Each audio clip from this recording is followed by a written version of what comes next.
Church, Bible में सुसमाचार के बारे में कुछ सामर्थ्यशाली बातें लिखी गई हैं। पौलुस लिखता है, मैं सुसमाचार से नहीं लजाता क्योंकि वे परमेश्वर के सामर्थ्य है। निश्चित शब्द सामर्थ्य है। शब्द शब्द वहां है डूनामिस, जो डायनामाइट है, जहां से हमें अपना अंग्रेजी शब्द डायनामाइट मिलता है। डूनामिस, ये आपके उद्धार के लिए परमेश्वर का डूनामिस है। अब उद्धार ग्रीक में सोटेरिया एक कौर है। ये वास्तव में स्वस्थता, चंगाई, संपूर्णता, संरक्षण, कल्याण जैसे शब्द हैं। वाओ, सोटेरिया, यही परमेश्वर के सामर्थ्य है। परमेश्वर के सामर्थ्य क्या है? बाइबल कहती है सुसमाचार। सुसमाचार परमेश्वर के सामर्थ्य है। लेकिन आज मसीह जगत में हमारे सामने जो चुनौती है वो ये है कि हम अब उस सुसमाचार को नहीं सुन रहे जिसका प्रचार पौलुस ने किया। पौलुस ने प्रचार किया, वो सुसमाचार से लजाता नहीं है।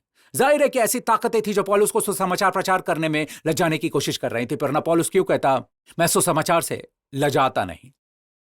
पौलुस पर सुसमाचार की वजह से हमला किया जा रहा था। वो कहता है मैं सुसमाचार से लजाता नहीं क्योंकि यह सुसमाचार आपकी संपूर्णता, आपकी मानसिक स्वस्थता, आपके संरक्षण के लिए परमेश्वर की सामर्थ्य है। ये केवल अनंत जीवन नहीं है, इस जीवन के बाद का जीवन, ऑलराइट, स्वर्ग में परमेश्वर के साथ, ये उससे कहीं अधिक है। ये संरक्षण है, ये संपूर्णता है, ये स्वास्थ्य है।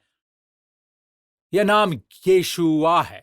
यीशु के नाम का अर्थ है उद्धार। सेटोरिया के लिए इब्रानी में यीशुआ, ग्रीक में यीशु। बाइबल हमें बताती है कि सुसमाचार, अगला वचन कहता है, इस सुसमाचार में परमेश्वर की धार्मिकता प्रकट होती है, मनुष्य की पापमयता नहीं, बल्कि परमेश्वर की धार्मिकता विश्वास से और विश्वास के लिए है।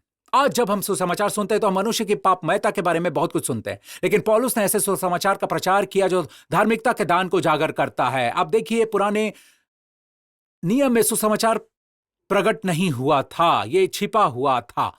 रोमियो 16 में यहां पर है, पौलुस रोमियो की पुस्तक को इस तरह समाप्त करता है, अब जो तुमको मेरे सुसमाचार के अनुसार स्थिर कर सकता है वो इसे मेरा सुसमाचार कहता है, क्योंकि परमेश्वर ने इसे पौलुस को और यीशु मसीह के उपदेश में प्रकट किया है। हर सच्चा सुसमाचार यीशु को केंद्र में रखेगा, उस भेद के प्रकाश के अनुसार जो सनातन से छिपा रहा। दूसरे शब्दों में इस सुसमाचार को पुराने नियम में छुपाया गया था। वास्तव में केवल पुराने नियम में ही नहीं, सनातन से, ग्रीक में सनातन शब्द क्रोनोस है, समय, जैसा कि आप कहते हैं क्रोनोलॉजी, ऑलराइट। परंतु प्रकट होकर सनातन परमेश्वर की आज्ञा से भविष्यवक्ताओं की पुस्तकों के द्वारा सब जातियों को बताया गया कि वे विश्वास से आज्ञा मानने वाले हो जाएं। परमेश्वर ने आज्ञा दी कि उस सुसमाचार सब जातियों को प्रकट किया जाए।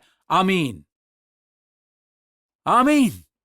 यह परमेश्वर की आज्ञा है कि यह सुसमाचार जो सनातन से छिपा रहा अब प्रकट हो, सब जातियों को बताया जाए और परिणाम देखे, विश्वास से आज्ञा मानने वाले हो जाए। विश्वास के प्रति आज्ञाकारिता क्या है?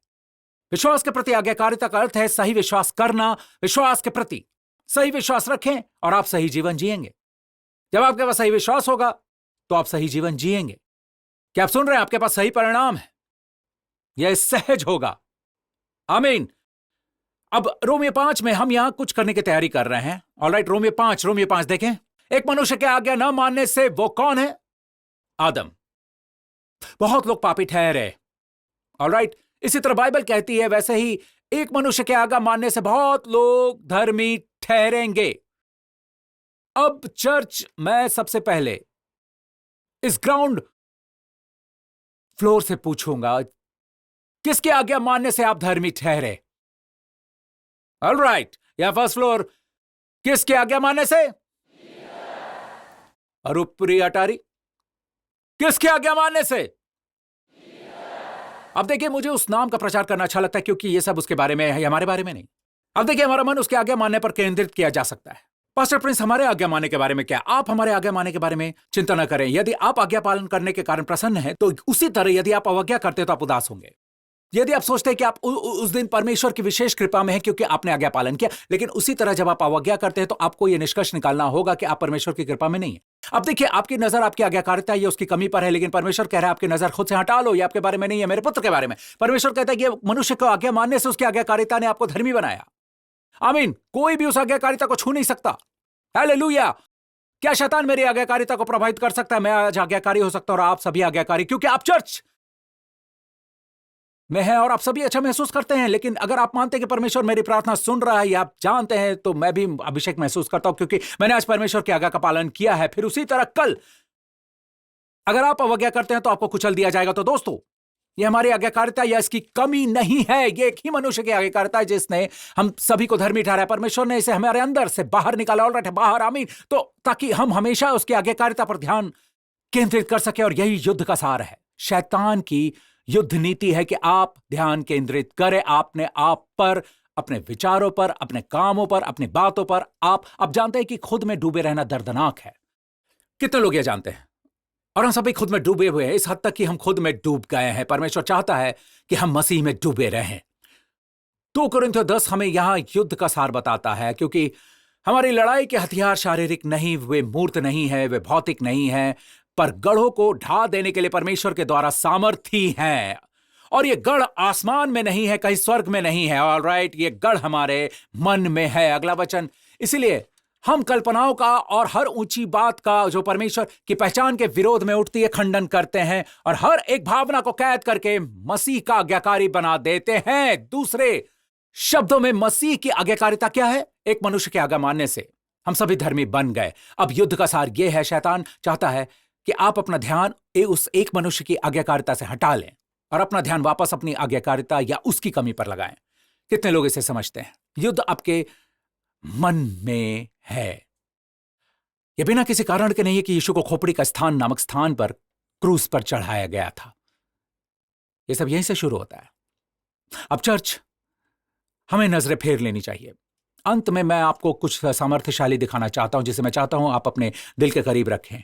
यह आपका जीवन बदल देगा। बाइबल 1 यूहन्ना अध्याय 4 वचन 17 में कहती है, इसी से प्रेम हम में सिद्ध हुआ कि हमें न्याय के दिन हियाव हो। क्योंकि आइए अब हम सब कहें, जैसा वो है वैसे ही संसार में हम भी हैं।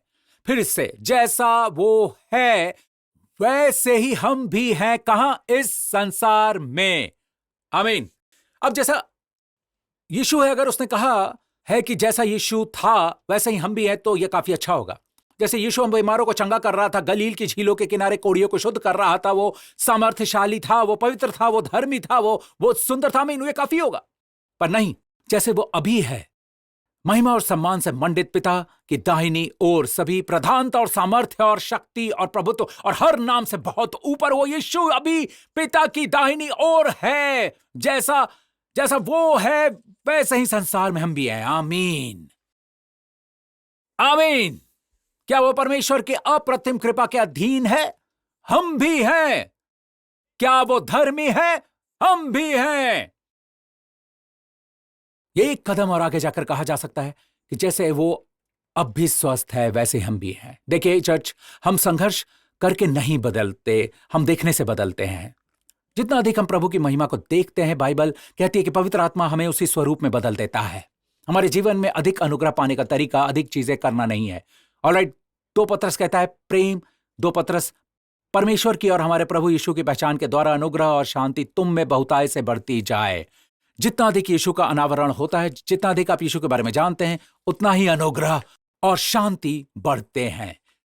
और शांति ग्रीक में इरेन है, इब्रानी में शालोम, जो केवल मन की शांति नहीं है, यह स्वास्थ्य, पूर्णता और पूर्ण कल्याण है। आमीन। जिस तरह आप में बहुतायत से अनुग्रह बढ़ता है, कितने लोग अपने जीवन में बहुतायत भारी कृपा चाहते हैं? कितने लोग अपने जीवन में शांति, कल्याण, पूर्णता चाहते हैं बहुतायत से? परमेश्वर के ज्ञान में और हमारे प्रभु यीशु में बहुतायत, ये अधिक चीज करने से नहीं होता, ये यीशु को अधिक दिखने से होता है। क्योंकि जब आप प्रभु को देखते हैं तो पवित्र आत्मा कार्य करने लगता है। क्या आप मेरे साथ हैं? जैसे वो है वैसे ही हमें संसार में है। फिर से उसी पर वापस आते हैं, जैसे वो है कहें वैसे ही हम भी हैं। तो शैतान हमेशा आपको आपके विचारों की ओर वापस ले जाएगा। अपने विचार को देखें, अपने विचार को देखें। चर्च, इसका सबसे अच्छा चित्र इजराइल का महायाजक है। अब महायाजक कि शिक्षा आज मसीह के देह में बहुत उपेक्षित है। मैं याजक की शिक्षा के साथ समाप्त करना चाहूंगा। जैसे महायाजक जाता है वैसे ही इजराइल राष्ट्र जाता है। आमीन। जब महायाजक परम पवित्र स्थान में जाता है तो याद रखें कि महायाजक वहां परमेश्वर के लाभ के लिए नहीं है, वो लोगों के लाभ के लिए है। उसे परमेश्वर ने नियुक्त किया है, ऑलराइट, परमेश्वर से संबंधित मामलों में, लेकिन लोगों के लिए, लोगों की ओर से। तो महायाजक लोगों का प्रतिनिधित्व करता है, वो परम पवित्र स्थान में जाता है, ऑलराइट। अब अगर वो जीवित बाहर आता है तो इसका मतलब है कि परमेश्वर ने उसे स्वीकार किया है और उसकी सारी भेंट लहू के छिड़काव को, ओके, और परमेश्वर इसे स्वीकार करता है। अगर परमेश्वर उसे स्वीकार करता है तो वो जीवित बाहर जाता है और पूरा देश आनंद मनाता है। क्यों? वो बढ़िया फसल की उम्मीद रख सकते हैं। वे उम्मीद रख सकते हैं कि अगर उन पर हमला होता है तो परमेश्वर उनके शत्रु को हरा देगा। वे अपने शरीर में स्वास्थ्य और समृद्धि की उम्मीद रख सकते हैं। हालेलुया। लेकिन अगर महायाजक मर जाता है, बूम, गोल्डबर्ग, अब अगला नंबर आपका। अगर यह महायाजक बाहर नहीं आता है तो पूरा देश बिखर जाएगा। वे जानते हैं कि आने वाला साल बुरा होगा। तो चर्च, सवाल यह नहीं कि राष्ट्र कितना अच्छा है, सवाल यह है कि उनका महायाजक कितना अच्छा है। अगर परमेश्वर महायाजक को स्वीकार करता है तो परमेश्वर राष्ट्र को स्वीकार करता है। क्या आप मेरे साथ हैं? तो ताली बजाएं। आइए कोहेन गादोल, इजराइल के महायाजक का स्वागत करें।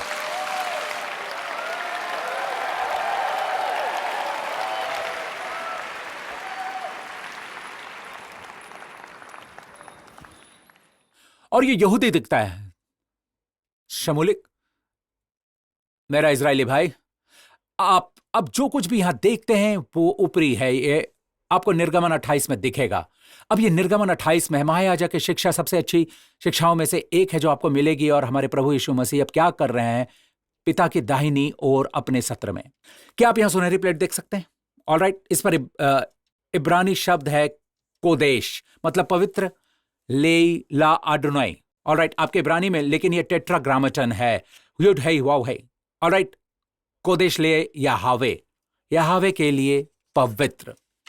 और परमेश्वर निर्गमन 28 में कहता है, फिर चोखे सोने की एक पट्टी बनवाना और जैसे छापे में वैसे ही उसमें ये अक्षर खोदे जाएं, अर्थात यहोवा के लिए पवित्र, और उसे नीले फीते से बांधना और वो पगड़ी के सामने के हिस्से पर रहे। अगला तो ये हारून के माथे पर होगा। हारून इजराइल का महायाजक है, जो हमारे महायाजक यीशु मसीह का स्वरूप है। वो हारून के माथे पर रहे इसलिए कि इजरायली जो कुछ पवित्र ठहराएं, अर्थात जितनी पवित्र वस्तुएं भेंट में चढ़ावे, उन पवित्र वस्तुओं का दोष हारून उठाए रहे और वो नित्य उसके माथे पर रहे, जिससे यहोवा उनसे प्रसन्न रहे।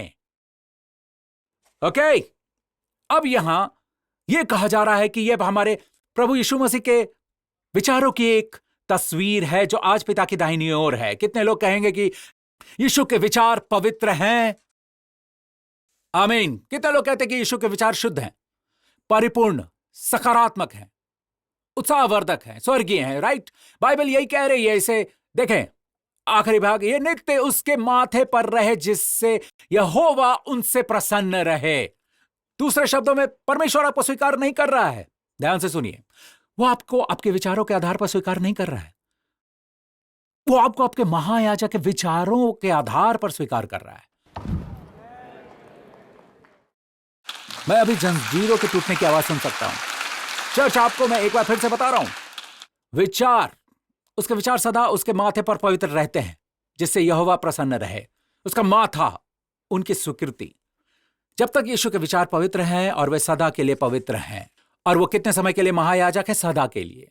जब तक उसके विचार पवित्र हैं, बाइबल कहती है, हमें प्रभु के सामने स्वीकार किया गया है। परमेश्वर आपको आपके विचारों के कारण स्वीकार नहीं करता। परमेश्वर आपको आपके विचारों के कारण अस्वीकार नहीं करता। परमेश्वर आपको यीशु के विचारों के कारण स्वीकार करता है। जैसा वो है वैसे ही संसार में हम भी हैं। आमीन। आप में से कुछ लोग, आप चिंतित विचारों से जूझ रहे हैं, परेशान विचार, आप डरते हैं। ऑलराइट, आने वाले कल के बारे में, मैं क्या खाऊं, मैं क्या पीऊं, मैं कैसे कपड़े पहनूं, ऑलराइट, मेरे परिवार की देखभाल कौन करेगा, अगर मेरी नौकरी चली जाए तो क्या होगा, तनावपूर्ण विचार। और आदम के पाप के बाद तनाव ने वाटिका में प्रवेश किया, और परमेश्वर ने आदम से कहा, भूमि तेरे कारण शापित है। और परमेश्वर ने आदम से यह भी कहा कि तू अपने माथे के पसीने की रोटी खाया करेगा। तो पसीना तनाव का एक चित्र है, आत्म प्रयास। अब जो अदन की वाटिका में हुआ वो दूसरी वाटिका गतसमनी में समाप्त हुआ। Film the passion of the Christ में शुरुआत वाटिका से होती है। सही में पैशन वहीं से शुरू हुआ। इसे देखें। ऑलराइट, देखें। अत्यंत संकट में व्याकुल होकर यीशु और भी हार्दिक वेदना से प्रार्थना करने लगा। फिर उसका पसीना क्या बन गया? उसका पसीना लहू की बड़ी बड़ी बूंदों के समान भूमि पर गिर रहा था। अब यह मत भूलना, परमेश्वर ने आदम से क्या कहा? तू अपने माथे के पसीने की रोटी खाया करेगा। और अब आपके पास दूसरा आदम है, यीशु मसीह, और उसने भी वाटिका में क्या किया? लेकिन इस समय उसका पसीना लहू बनकर बहा। अब डॉक्टर बताते हैं कि अत्यधिक दबाव में, बहुत अधिक दबाव में आपकी कोशिकाएं फट जाती हैं और आपका लहू और पसीना मिल जाता है और आपका लहू बहता है। ध्यान दें कि लहू कहां गिरा? उस भूमि जो क्या थी? क्या थी? परमेश्वर द्वारा शापित। अब इसे देखें, यीशु के लहू के उद्धारक गुण के कारण जिस क्षण उसका लहू पसीने के साथ मिल गया, उसने हम सभी को पसीने के शाप से, तनाव के शाप से, आत्म प्रयास के शाप से मुक्ति दिलाई। हालेलुया! हमें यीशु के लहू द्वारा छुटकारा मिला है। और सिर्फ यही नहीं, इसे देखिए, लहू कहां गिरा? भूमि पर। भूमि पर, वो भूमि जो शापित है। इसीलिए जहां भी आप जाते हो वो कृपा से भरी भूमि है। हम जहां भी चलते हो कृपा की भूमि है।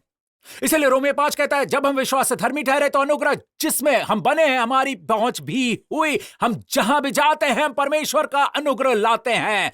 आमीन। भूमि अभी शापित हो सकती है, लेकिन जब मैं वहां कदम रखता हूं, ऑलराइट, जहां मैं कदम रखता हूं वो अनुग्रह की भूमि है। क्यों? क्योंकि यीशु का लहू भूमि पर गिरा, मेरे लिए, आपके लिए।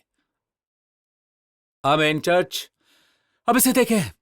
ऑलराइट, निर्गमन 28 पर वापस आते हैं। लिखा है, वो हारून के माथे पर रहे ताकि हारून इब्रानी में एवन को धारण करे। इजरायली जो कुछ पवित्र ठहराए, अर्थात जितनी पवित्र वस्तु भेंट में चढ़ावे, उन पवित्र वस्तुओं का दोष हारून उठाए। अब ये क्या आश्चर्यजनक नहीं कि हमारी सभी पवित्र भेंट में अभी भी दोष है? चर्च के आप जानते हैं कि आप अपने सबसे अच्छे दिनों में, यहां तक कि आपके सबसे अच्छी बातों और कामों में भी दोष है। कितने लोग ये जानते हैं? लेकिन बाइबल कहती है कि परमेश्वर इसे आप पर नहीं थोपता, हारून इसे आपके लिए धारण करता है। हारून कौन है? महायाजक। दूसरे शब्दों में, यहां तक कि हमारे आराधना के समय भी, क्या आपने कभी अपना हाथ उठाया और आपके मन में कोई बुरा विचार आया है? हो सकता है कि आपने अपना हाथ उठाया और आप गा रहे हो, मैं तेरी स्तुति करता हूं, मैं तेरी स्तुति करता हूं, और आप वहां नीचे एक महिला को देखते हैं, मैं तेरी स्तुति करता हूं। कैसे? मुझे पता है कि वहां क्यों है, वो अपने पति को तलाश रही है। मैं तेरी स्तुति करता हूं। ऑलराइट, मैं उसे जानता हूं। दूसरे चर्च जाते हो, मैं तेरी स्तुति करता हूं। आप जानते हैं कि आपके मन में बुरे विचार हैं। या जब आप प्रभु भोज ले रहे होते हैं तो आप वहां देखते और कहते हैं, हे, क्योंकि पास्टर लॉरेंस हमेशा अपनी बाइसेप्स क्यों दिखाते हैं? वो हमेशा ऐसे ही दीन रहता है। आइए हम दीन बने, आइए यीशु को महिमा दें, क्योंकि हमारे लिए मरा, क्योंकि वो हमारे लिए मरा। और फिर आप प्रभु भोज में भाग ले रहे हैं और आपके मन में ये विचार चल रहे हैं, और इससे पहले कि आप इसे समझे, आप होश में आते हैं। मैं क्या कह रहा हूं? मैं क्या कर रहा हूं? मैं ऐसे विचार में क्यों सोच रहा हूं? ये कुछ ऐसा है। इसे पवित्र वस्तुओं का दोष कहा जाता है। इसे पवित्र वस्तुओं का दोष कहा जाता है। ऑलराइट, लेकिन क्या आप खुश नहीं हैं? सुनो सुनो, शैतान आएगा और वो कहेगा, आपने विचार को देखो, खुद को मसीह कहो। ऑलराइट, ऑलराइट, तुम आराधना कैसे कर सकते हो? तुम ढोंगी हो। और फिर आपका हाथ नीचे हो जाता है, आप उदास महसूस करने लगते हो। नहीं मित्र, नजरें फेर लो, परमेश्वर सब जानता है। परमेश्वर कहता है, हारून पवित्र वस्तुओं का दोष उठाएगा। पवित्र वस्तुओं में भी दोष है, लेकिन आपको पता है ये दोष कौन उठाता है? हमारा महायाजक। चर्च, अब इसे देखे, इसे देखे, मैं इसके साथ समाप्त करूंगा। जब तक उसके विचार पवित्र हैं, परमेश्वर इसे आपके खाते में जोड़ता है। परमेश्वर आपका मूल्यांकन नहीं करता, आपके विचारों के आधार पर आपका न्याय नहीं करता। मैंने कहा, परमेश्वर आपका न्याय नहीं करता, आपके विचारों के आधार पर आपका मूल्यांकन नहीं करता। वो आपके मूल्यांकन और न्याय करता है यीशु के विचारों के आधार पर। चर्च के आप सुन रहे हैं? जब तक उसके विचार पवित्र हैं, यहोवा आपसे प्रसन्न है। वैसे यहां प्रसन्न शब्द मुझे आपको यह बताना चाहिए, यह आपकी इब्रानी बाइबल में शब्द राज़ोन है। राज़ोन, और राज़ोन का अर्थ है अनुग्रह, कृपा। बाइबल का वचन याद है? वचन 5, क्योंकि तू धर्मी को आशीष देगा, हे यहोवा, तू उसको अपने अनुग्रह रूपी ढाल से घेरे रहेगा, ढाल की तरह। वह अनुग्रह राज़ोन है। आपको वो वचन पता है, वो राजा का क्रोध सिंह की दहाड़ की तरह है, लेकिन उसका अनुग्रह घास पर ओस की तरह रजोन है। इसके बारे में क्या? आप सभी से जानते हैं, नीति वचन, जिसने स्त्री ब्याह ली उसने उत्तम पदार्थ पाया और यहोवा का अनुग्रह उस पर हुआ है। अनुग्रह, ये वही रजोन शब्द है जिसका यहां इस्तेमाल किया गया है। यह नित्य उसके माथे पर रहेगा, यहोवा की पवित्रता, ताकि प्रभु के सामने उन पर अनुग्रह हो। क्या आप जानते कि यह यीशु के विचारों के कारण है कि आज परमेश्वर आप पर अनुग्रह करता है? यह यीशु की सुगंध की तरह है, ऑलराइट, जो आपको घेर लेती है और आप उस सुगंध को ग्रहण करते हैं। मित्र, मैं आपके बारे में नहीं जानता, लेकिन जब मैं परमेश्वर के प्रेम के बारे में सोचता हूं तो मैं अभिभूत हो जाता हूं। परमेश्वर के पास उसके पुत्र को बचाने या मुझे बचाने, आपको बचाने का विकल्प था। जब आप उसके पुत्र को हर तरफ से देखते हैं, आप उत्कृष्टता देखते हैं, आप सुंदरता देखते हैं, आप महिमा देखते हैं। हर तरफ से आप मुझे देखते हैं, आप बदसूरती देखते हैं। अब हंसे मत, हर तरफ से मैं आपको देखता हूं, मुझे बदसूरती दिखाई देती है। लेकिन हर तरफ से आप यीशु को देखते हैं, आप उत्कृष्टता को देखते हैं, आप महिमा देखते हैं, आप सुंदरता देखते हैं। वो पूरी तरह प्यारा है। जब वो मजबूत होता है तो वो चोट नहीं पहुंचाता। जब वो दयालु होता है तो वो सौम्य नहीं होता। वो हर तरह से प्यारा है। स्टील और मखमल, राजा और सेवक, यीशु जैसा कोई नहीं है। और यही बात हमारे युवाओं को सुनने की जरूरत है। पूरी दुनिया में सभी पॉप हीरो से ऊपर एक हीरो है, और सितारे जिनके पैर मिट्टी के हैं। मैं आपको बताता हूं, यीशु कभी निराश नहीं करता। यीशु उन्हें निराश नहीं कर सकता। वो पूरी तरह से प्यारा है। आमीन चर्च। जैसा वो है वैसे ही संसार में हम भी हैं। उसकी स्तुति करें। हालेलुया, धन्यवाद। आमीन आमीन। Come on church. जैसा वो है वैसे ही हम भी हैं। कहां? इस संसार में। हर सिर झुक जाए, हर आंख बंद हो इस जगत पर और हर जगह जो अभी देख रहे हैं इसे। मित्र, मैं नहीं मानता कि यह संयोग है कि आप इसे देख रहे हैं, चाहे आप कहीं भी हो। मेरा मानना है कि परमेश्वर उसके काइरोस विशेष क्षण में आपको यह प्रसारण देखने के लिए बुलाता है, क्योंकि वो आपसे प्रेम करता है। और शायद आपके विचारों से भी आप इसे देख रहे हैं, और शायद आप एक विश्वासी हैं, लेकिन आपके विचार इस बात में डूबे हुए हैं कि आपने क्या गलत किया, आपने क्या सही नहीं किया है, आपने क्या पर्याप्त चीजें नहीं की हैं। मित्र, अब खुद से दूर देखने का समय आ गया है। अब उस क्रूस पर यीशु को देखने का समय आ गया है।